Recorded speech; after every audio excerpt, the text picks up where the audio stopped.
राष्ट्र क्यों चाहिए?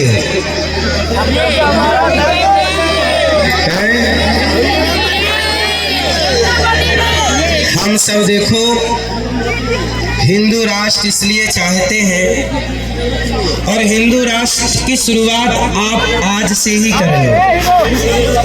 कैसे होगी? हिंदू राष्ट्र एक तो सरकार कागजों में तैयार करे, कुछ हमारी अपनी जिम्मेदारियां हैं। तो सरकार क्या करेगी वो तो सरकार करेगी। थोड़ा सुनो सुनो, अब हमें क्या करना है? पूज्य बागेश्वर धाम सरकार देखो, एक बंदा एक व्यक्ति पूरे भारत के हित के लिए पैदल चल रहा है। क्या स्वार्थ है उनका खुद का? पूज्य महाराज जी का स्वार्थ क्या है? स्वार्थ नहीं, परमार्थ है। हिंदू राष्ट्र की शुरुआत हम स्वयं से करें। सबसे पहला काम, अपने बच्चों को गीता पढ़ाना शुरू करें। आप कितने माँ बाप चाहते हैं कि आपका बेटा श्रवण कुमार रहे, इंजीनियर बने, डॉक्टर बने, एडवोकेट बने, सब बने, पर वो मूल में श्रवण कुमार रहे? कितने लोग चाहते हैं? श्रवण कुमार चाहते हो तो श्रवण कुमार का पाठ बच्चों को स्कूल में पढ़ाना चाहिए। ठीक है? सुनो सुनो सुनो, आवाज आ रही है? आवाज आ रही है?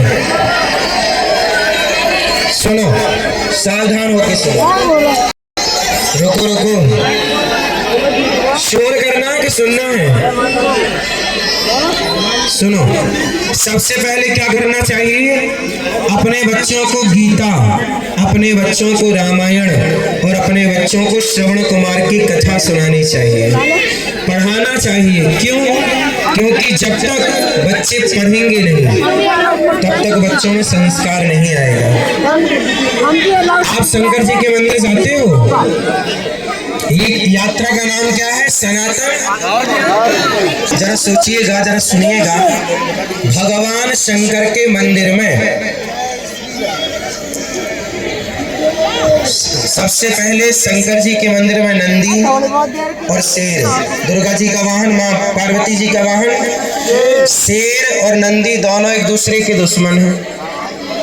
सांप और चूहा एक दूसरे के दुश्मन हैं, पर शंकर जी के गले का सांप और गणेश जी के वाहन का चूहा। सांप और मोर एक दूसरे के दुश्मन हैं, लेकिन शंकर जी के मंदिर में सारे लोग एक साथ बैठे हैं कि नहीं? बोलो हाँ। सनातन एकता का मतलब है, यदि एकता आप चाहें तो शंकर जी से सीखें। शंकर जी के परिवार में इंसानों की छोड़ दो, पशु पक्षी भी एक होकर के रहते हैं। तो जिस सनातन में शिव की पूजा करने वाले पशु पक्षियों को जो एक दूसरे के घोर विरोधी हैं, वो एक साथ रहते हैं, तो क्या हम सनातनियों को आपस में लड़ना चाहिए कि तू ब्राह्मण है, तू क्षत्रिय है, तू वैश्य है, तू शूद्र है? हम सनातनियों को एक होना चाहिए। और याद रखिएगा, जो व्यक्ति झाड़ू होती है ना, झाड़ू यदि तिनकों से बनती है और यदि वो बिखर जाए ना तो स्वयं कचरा हो जाती है, लेकिन यदि वो तिनके संगठित हो जाएं तो सारे कचरे को साफ कर देते हैं। हम यदि हिंदू बिखरे रहेंगे तो कोई भी हमें रौंद करके मार करके चला जाएगा और गुलाम बनाएगा। हम ना बिखरे होते तो क्या अंग्रेज हमें गुलाम बना पाते? अंग्रेजों का षड्यंत्र क्या था नहीं, आज भी है। आज भी षड्यंत्र अंग्रेजों का क्या है? फूट डालो, शासन करो। उसी सिद्धांत को हमारे देश में कुछ लोग चला रहे हैं। आज भी हमारे देश में आपस की लड़ाइयां हैं, फूट डालो, शासन करो। हम आपस में ना लड़ते तो क्या हम कभी गुलाम होते? हम गुलाम क्यों हुए? हमारी गुलामी का मूल कारण है कि हम आपस में लड़ गए।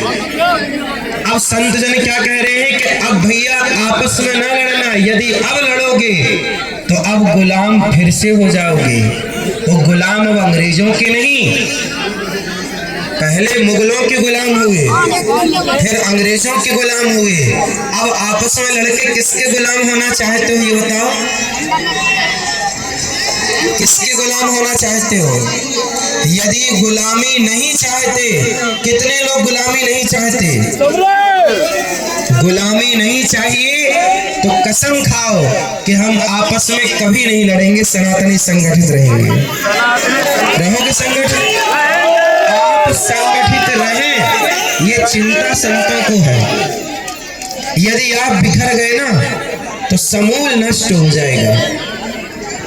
एक छोटी सी बात आपको बताऊं। अच्छा बताइए, हमारे भारत की जो शिक्षा है, मूल क्या है जानते हो? मूल है शिक्षा। मूल में क्या है? शिक्षा। आज हमारे भारत में जज बनते हैं, आज हमारे भारत में इंजीनियर बनते हैं, डॉक्टर बनते हैं, सब कोई बनता है। पर मुझे बताओ कि ये जो बनते हैं ये अंग्रेजों की पढ़ाई पढ़ के बनते हैं कि भारत की पढ़ाई पढ़ के बनते हैं? किसकी? किसकी है? अंग्रेजों की। भारत की अपनी कोई पढ़ाई है ही नहीं। आज भी हमारे देश में मैकाले की शिक्षा नीति चल रही है। मैकाले ने जो शिक्षा नीति लागू की इस देश में, आज भी देश की आजादी के लगभग 80 वर्ष आने को आए, आज भी वही शिक्षा चल रही है। हम कहते हैं कि मैकाले की वो शिक्षा की क्या, जब अंग्रेज भाग गए तो अंग्रेजों की शिक्षा नीति भी हटाओ और भारत की मुख्य शिक्षा नीति लागू करो। और भारत का मातृ देवो भव, ये पाठ सही है कि गलत है? क्या बच्चों को मातृ देवो भव नहीं पढ़ाना चाहिए? क्या पितृ देवो भव नहीं पढ़ाना चाहिए? क्या अतिथि देवो भव नहीं पढ़ाना? राम जैसा बेटा, राम जैसा भाई, राम जैसा राजा, राम जैसा न्याय क्या आप नहीं चाहते?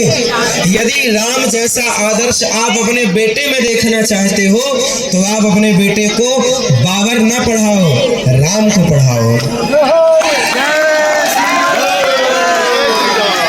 राम। अच्छा बताइए, क्या बच्चों के बैग में, उनके सिलेबस में, उनकी पुस्तकों में क्या राम की शिक्षा के लिए कोई जगह है? आज क्या बच्चों को पढ़ाते हैं राम के बारे में? क्या भगवान श्री कृष्ण की भगवत गीता जो दुनिया पढ़ रही है, क्या उसे भारत के बच्चों को नहीं पढ़ानी चाहिए? गीता क्यों नहीं पढ़ाई जाती? चलो बताओ, आर्यभट्ट ने क्या दिया था? क्या? शून्य। और शून्य किसने दिया? आर्यभट्ट ने। अच्छा मुझे एक बात बताओ, आप जो गणित पढ़ते हैं, भारत की जो गणित है उस गणित का नाम है वैदिक गणित। जिस गणित को पढ़ करके आर्यभट्ट ने 0 दिया, आज वो गणित के नाम तक नहीं जानते लोग। सूर्य की गति जानते थे, चंद्रमा की गति जानते थे, ग्रहों की गति जानते थे। क्यों जानते थे? क्योंकि हमारी अपनी गणित थी, वैदिक गणित। उस गणित के कैलकुलेशन से हम सब जानते थे। लेकिन आज की आधुनिकता के नाम पे भारत की अपनी संस्कृति पीछे रह गई। यदि आप भारत की संस्कृति पढ़ते तो इन संतों को पैदल चलने की क्या जरूरत थी? समृद्ध भारत कैसे होगा? याद रखिएगा, एक देश है ऑस्ट्रेलिया, सुना है अपने नाम? ऑस्ट्रेलिया आज भी गुलाम है। गुलामी की मतलब जिन देश को गुलाम बनाया उनमें से बहुत देश तो उनका अस्तित्व खत्म हो गया, अंग्रेजों का अस्तित्व आ गया। समाज होगा। और शिक्षा कौन सी? गा से गधा वाली शिक्षा नहीं, गा से गणेश वाली शिक्षा चाहिए। गा से गधा की गा से गणेश। ऐसे एप्पल के, चंद्रगुप्त मौर्य, इन सबके बारे में पढ़ो। यदि भारत को समृद्ध देखना चाहते हो तो अपने इतिहास को टटोलो, अपने को देखो, अपने गिरेबान में झांको। और आप लोग मुसलमानों को देखते हो ना, टोपी लगाए रहते हैं, लेकिन आपके माथे पे तिलक क्यों नहीं है? यदि मुसलमान कट्टर मुसलमान है, टोपी लगाए बिना नहीं चलता। मैं एक जगह गया, कथा करने लौटा, एक छोटे से मैदान में मुसलमानों के बच्चे खेल रहे थे। कोई 5 साल का था, कोई 8 साल का, छोटे छोटे बच्चे थे, क्रिकेट खेल रहे थे। लेकिन सारे बच्चों के सिर पर टोपी थी, छोटे बच्चे थे, क्योंकि उन्हें टोपी पहनाना सिखाया गया बचपन से।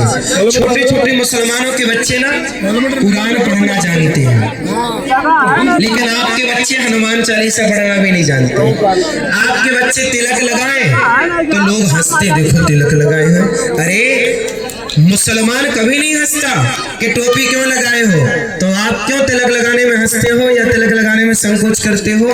तिलक लगाना गर्व से कहो हम सनातनी हैं, ठीक है? इसलिए मेरी माँ, संतों का काम है समाज को जोड़ना। अच्छा, आपने एक चीज और सुनी होगी, आपने पीके मूवी देखी है? क्या है उसमें? उसमें सनातन के, देखो आप लोग मूवी देखते हो ना, और मूवी दिखाने वाले लोगों को सुपर डुपर स्टार कहते हो। एक छोटी सी बात करता हूँ, सुपर डुपर हिट मूवी पीके की।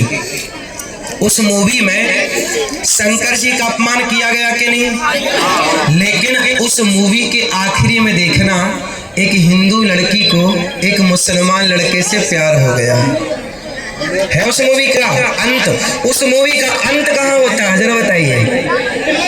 उस मूवी का अंत होता है लव जिहाद में। भारत की लड़कियों को कैसे फंसाया जाए, हिंदू लड़कियों को लव जिहाद में। तो पीके जैसी मूवी बना बना के बॉलीवुड ने भारत की लड़कियों को लव जिहाद के जाल में फंसा दिया। उस पिक्चर में एक हिंदू लड़के, एक मुसलमान जो कि पाकिस्तानी है, उस पाकिस्तानी मुसलमान से प्यार करती है कि नहीं? बोलो हाँ। तो पिक्चर बनाने का उद्देश्य क्या था कि बच्चों को शंकर जी से दूर कर देना,